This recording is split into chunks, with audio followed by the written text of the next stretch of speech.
Hello बच्चों, मेरा school Haryana में आपका स्वागत है। आज हम कक्षा 5 गणित विषय में पाठ 6 क्या तुम्हें पैटर्न दिखा ये पढ़ेंगे। पैटर्न यहाँ चित्रों का पैटर्न है, कुछ पैटर्न संख्याओं का है कि संख्याओं का जोड़ करते समय संख्याओं का आगे पीछे लिखे तो क्या उनमें कोई अंतर आएगा। चित्र का घुमाव का है कि किसी चित्र को एक चौथाई कैसे घुमाया जाता है, एक चौथाई घुमाने से उसकी आकृति में कितना परिवर्तन आएगा। यदि किसी चित्र को आधा घुमाया जाए तो उसके आकार में, उसकी स्थिति में क्या परिवर्तन आएगा, इन सब के बारे में हम पढ़ेंगे। आइए शुरू करते हैं। पहला प्रश्न है, एक चौथाई घुमाव बनाते हुए पैटर्न बनाओ। एक चौथाई घुमाव होता क्या है पहले यह देख लेते हैं। मान लीजिए हमारे पास एक ये फूल है और इस फूल को ऐसे घुमाना है। अब ये पूरा कितना घूम गया, ये 360 डिग्री घुमा है, पूरा एक चक्कर घुमा है, इसको कहते हैं पूरा घुमाव। इसका एक चौथाई घुमाव करना है। एक चौथाई घुमाव कैसे होता है, देखिए ये फूल है और इसको एक चौथाई घुमाएं तो जितना है उसका चौथा हिस्सा घुमाना है पूरे का। यहाँ तक आया है तो ये चौथाई घुमाव है।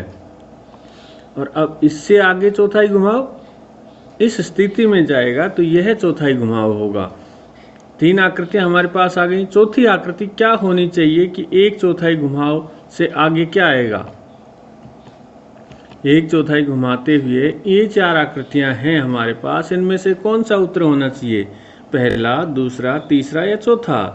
चौथे नंबर पर जो फूल है वह हमारा उत्तर होगा, क्योंकि एक चौथाई घुमाव करते हुए अगले वाले फूल की दिशा इसी स्थिति में जाएगी। एक आधा घुमाव बनाते हुए पैटर्न बनाओ। हमें आधा घुमाव बनाना है। ये फूल है, फिर ये ऐसे घूमता है तो पूरा घुमा है, इसका आधा यहाँ से घूम करके यहाँ तक जाएगा, 180 अंश तक जाता है, तब ये आधा घुमाव होता है। जैसे वस्तु है उससे विपरीत दिशा में हो जाए तो उसे आधा घुमाव कहते हैं। यदि इस स्थिति से आगे घुमाएं तो ये आएगा, तब ये आधा घुमाव होगा। दो बार में घुमा तो पहले जैसी स्थिति हो गई, तो इसको कहते हैं आधा घुमाव। अब इससे आगे चौथे नंबर पर कौन सा फूल आना चाहिए, ये आएगा, ये आएगा, ये आएगा, ये आएगा। चार है, पहला, दूसरा, तीसरा, चौथा। तो तीसरे नंबर पर जो है वह फूल आएगा यदि हम इसको आगे आधा घुमाव करेंगे तो। इसी तरह से अगला प्रश्न आ गया हमारे पास, तीन चौथाई घुमाव बनाते हुए पैटर्न बनाओ। ये फूल है, हमें इसको तीन चौथाई, ये पूरा घुमा है पूरे का, अब हम तीन चौथाई घुमाना है। यहाँ तक घूमता है तो तीन चौथाई घुमाव होता है। फिर देखिए यदि ये स्थिति है और यहाँ से घूमे तो तीन चौथाई कहाँ होगा, यहाँ आकर के ख़त्म होगा। अब आगे अगला फूल आपको बताना है कि तीन चौथाई यदि यहाँ से शुरू करें तो कहाँ तक घूमेगा तीन चौथाई घुमाव। चार फूल हैं, पहला, दूसरा, तीसरा, चौथा। तो दूसरे नंबर पर जो फूल है यदि उस स्थिति तक घूमेगा तो तीन चौथाई घुमाव होगा। चित्र को समझो और पैटर्न को आगे बढ़ाओ। अब हमारे पास ये एक चित्र है। चित्र में एक चौथाई घुमाव करते हुए तो एक वृत्त के अंदर दो छोटे छोटे बिंदियां लगा रखे हैं, छोटे छोटे वृत्त बना रखे हैं, इनको एक चौथाई घुमाव है। पहली स्थिति है, उसके बाद ये दूसरी है, फिर तीसरी, फिर चौथी। चौथी के लिए खाली जगह छोड़ेगी, ये आपको स्वयं बनानी। इस तीसरी स्थिति से आगे कितना घुमाना है, चौथाई घुमाव हमें इसका घुमा देना है। चित्र को समझो और पैटर्न बनाओ। इसी तरह के हमारे पास तीन चित्र दिए गए हैं, इन तीनों में 25-25% या एक चौथाई घुमाव दिया गया है। तीन घुमाव दे रखे, हमें चौथे घुमाव का चित्र बनाना है। ये आप स्वयं बना सकते हैं, देखिए आसानी से है। एक चौथाई घुमाव घुमाते चले जाओ और चित्र बन जाएगा। इस वर्ग पहेली को 46 से 54 तक की संख्याओं से भरो, हर पंक्ति का जोड़ 150 हो। हमारे पास एक ही वर्ग पहेली दे रखी है, इसमें कुछ संख्याएं हैं जो पहले से लिख करके हमें दे रखी हैं, 49, 46, 52 और 47। सबसे पहले नीचे वाली लाइन से शुरू करते हैं, 52 और 47 को जोड़ देते हैं। कितना हो गया, 99। अब 99 को 150 में से घटा दो, कितना आ गया, 51। 51 हम यहाँ लिख देंगे, एक लाइन पूरी हो गई। अब दूसरी लाइन यहीं से शुरू करो, 51 और 46 है तो 51 और 46 को जोड़ दो, कितने हो गए, 97। अब 97 को किस में से घटाएंगे, 150 में से घटा देंगे तो क्या आएगा, 53 उत्तर आएगा। 53 हमने लिख दिया है। अगली ऊपर वाली में आ जाओ। 53 और 49 हमारे पास 2 आ गई हैं। 53 और 49 जोड़ दो, 102। अब 102 को किस में से घटाएंगे, 150 में से। 150 में से 102 घटा देंगे तो क्या आएगा, 48 आएगा। यहाँ पर 48 लिख देंगे। अगली स्थिति में है, अगली लाइन 49 और 47 लिखे हुए हैं, तो 49 और 47 को जोड़ दो, कितने हो गए, 96। और 96 किस में से घटाएंगे, 150 में से 96 घटा देंगे तो क्या आएगा हमारे पास, 54 आ जाएगा। यहाँ पर हम 54 लिख देंगे। अब हमारे पास बच गए 46 और 54, इनको जोड़ो, कितना हो गया, 100। 150 में से 100 घटा दो, क्या आ गया, 50। तो यहाँ हम लिख देंगे 50। अब ये 9 वर्ग बने हैं, 9 खाने बने हैं। किसी भी तरफ से जोड़ो, सब तरफ से जोड़ेंगे तो जोड़ कितना आएगा, 150 आएगा। ऊपर नीचे दाएं बाएं क्रॉस कैसे भी जोड़ो, हर बार कितना आएगा, 150 ही आएगा। इस वर्ग पहेली को 21 से 29 तक की संख्याओं से भरो, हर पंक्ति का जोड़ 75 हो। ये हमारे पास वर्ग पहेली है। इसमें 25 यहाँ लिखा हुआ है। 3 खानों का जोड़ आना चाहिए 75। 75 में से 25 घटा दो, क्या बच गया, 50।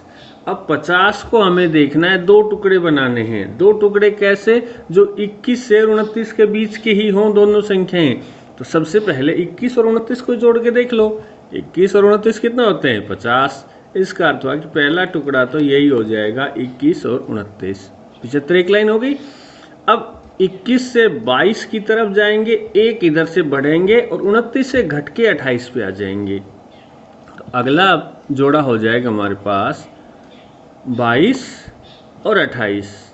25 पहले से लिखा हुआ है। 28, 25 और 22 को जोड़ो, कितने बनेंगे, 75 बनेंगे। 22 के बाद अगली संख्या क्या आती है, 23। तो हम यहाँ 23 लिख देंगे।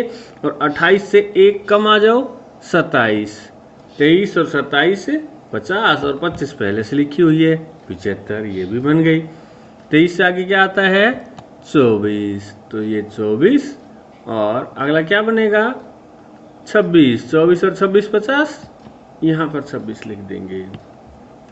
यह हमने 9 संख्याएं लिखी हैं 21 से 29 तक की, जिनका जोड़ 75 होता है। इस पैटर्न को पूरा करो। अब हमारे पास ये एक चित्र दे रखा है। इसमें लाल रंग से कुछ संख्याएं वृत्त में लिखी गई हैं। ये हमें लिखी हुई मिली हैं और एक पहले खाने में ये लिखा मिला है 70। अब 7 को 10 से क्या करें कि 70 आए। 7 को 10 बार जोड़ा जाए, 1 बार जोड़ा जाए, घटाया जाए, क्या किया जाए। सबसे आसान तरीका जो हमें लग रहा है वो ये है कि 7 को यदि 10 से गुणा कर दे तो 10 साते 70 होता है। अर्थात 2 वृत्त में जो संख्याएं हैं इनको यदि गुणा कर देंगे तो वर्ग में जो संख्या है वह बन जाएगी। 7 और 10 को गुणा करने से 70 बना है। इसी तरह से 10 और 2 को गुणा करने से क्या बनेगा, 20। हम यहाँ पर 20 लिख देंगे। 13 और 2 को गुणा करें तो क्या बनेगा, 26। 13 और 5 की गुणा करके देखो, 13 पंजे 65। अब 5 को 14 से गुणा कर दो, 5 को 14 से गुणा करेंगे तो क्या आएगा, 70 आएगा। 14 पंजे 70 और 14 की फिर 7 से गुणा करो, 14 साते 98। ये हमारा एक पैटर्न पूरा हो गया है। अब इस पैटर्न में हमने क्या क्या किया था वो हम एक बार लिख देते हैं। गोले में लिखी संख्याओं को गुणा किया, गुणा करें तथा गुणनफल को वर्ग में लिखें। जैसे अभी मैंने बताया था 7 गुणा 10 बराबर 70, 10 गुणा 2 बराबर 20, 2 गुणा 13 बराबर 26 और 13 गुणा 5 बराबर 65, 5 गुणा 14 बराबर 70 और 14 गुणा 7 बराबर 98। इस तरह से जो संख्याएं वृत्त में लिखी गई हैं उनको गुणा किया, गोले में लिखी हुई थी उनको गुणा किया आपस में, और जो वर्ग का जो खाली खाना था उसमें लिख दिया, तो हमारा ये पैटर्न पूरा हो गया। इस तरह के 2 प्रश्न आपकी पुस्तक में और दे रखे हैं, वह भी आपको करने हैं। संख्याएं देखो और जांच करो। हमारे पास कुछ संख्याएं लिख रखी हैं, जैसे 24, 19 और 39 3 संख्याएं हैं। अब इनको इस रूप में लिख दिया गया है 39, 24 और 19। क्या इनके जोड़ में कोई अंतर पड़ेगा? नहीं पड़ेगा। जोड़ किया है इन संख्याओं का, तो ऊपर नीचे लिखने से कोई अंतर नहीं होता है, आगे पीछे लिखने से कोई फर्क नहीं पड़ता है। अगला सवाल है 215, 120 और 600। फिर इनको उसी प्रकार से लिखा गया है। 600 जो सबसे पीछे था अगली बार सबसे आगे लिख दिया, 215 पहले था उसको बीच में लिख दिया, 120 बीच में था उसको लास्ट में लिख दिया। जोड़ करेंगे तो दोनों तरफ का जोड़ बराबर आएगा। 34 जमा 14 जमा 20, ये हमारे पास 3 संख्याएं दे रखी हैं। 14 जमा, अब यहाँ पर एक संख्या का खाली स्थान है, इसमें हमें भरना है, और इसमें 34 दे रखा है। अब ये जो खाली है उसमें क्या आना चाहिए? क्या बचेगा आपके पास? 20 बच गया, तो 20 यहाँ लिख देंगे। अगली बार 3 खाली जगह दे रखी हैं, और 3 खाली जगह में क्या क्या लिखा? बीच में लिखा है 1 में 42। दूसरी तरफ भी ऐसे ही 3 खाली जगह दे रखी हैं, 3 बॉक्स दे रखे हैं, और इन बॉक्सों में से 2 पर लिख रखा है, एक पर 65 और दूसरे में 80। पहले तो इसी को पूरा करते हैं 65 और 80 वाले को, यहाँ हम लिख देंगे 42। इधर पूरा हो गया। इधर जो 2 खाली हैं उनमें इधर जो संख्याएं बच गई 65 और 80 वो लिख देंगे, यानी दोनों तरफ के अब बराबर हो गए। ऐसा ही अगला प्रश्न है, इसमें लिखा है 200, फिर आगे इसमें 300 लिखा है, और तीसरा खाली है, इसमें कुछ नहीं लिखा हुआ है। दूसरी तरफ के पहला खाली है, दूसरे में 400 है, और तीसरा भी खाली है। अब पहली तरफ के 200 और 300 लिखा है, तो इधर 1 लिख देते हैं, 400 जो उधर है। अब यहाँ 2 बच गए दूसरी तरफ, तो यहाँ क्या क्या आना चाहिए? 200 और यहाँ पर 300, ये आ जाएगा। दोनों तरफ के अंकों का जोड़ करते हैं तो बराबर आता है। एक तरफ जो संख्याएं नहीं लिखी हैं वो दूसरी तरफ लिखनी है। कुछ ऐसे शब्द बनाओ जिनको उल्टा सीधा करने पर कोई अंतर नहीं आता। जैसे हिंदी का शब्द है जलज। अब जलज को आप उल्टा सीधा लिखो वही आएगा। कनक, कवक, ऐसे ही आप भी कुछ शब्द हैं जो बना सकते हैं। इंग्लिश में भी कुछ ऐसे शब्द हो सकते हैं जैसे आई, EYE। अब इसको उल्टा लिखो सीधा लिखो वही स्पेलिंग आनी है, इसमें कोई अंतर नहीं पड़ेगा। ऐसा ही एक शब्द है नून।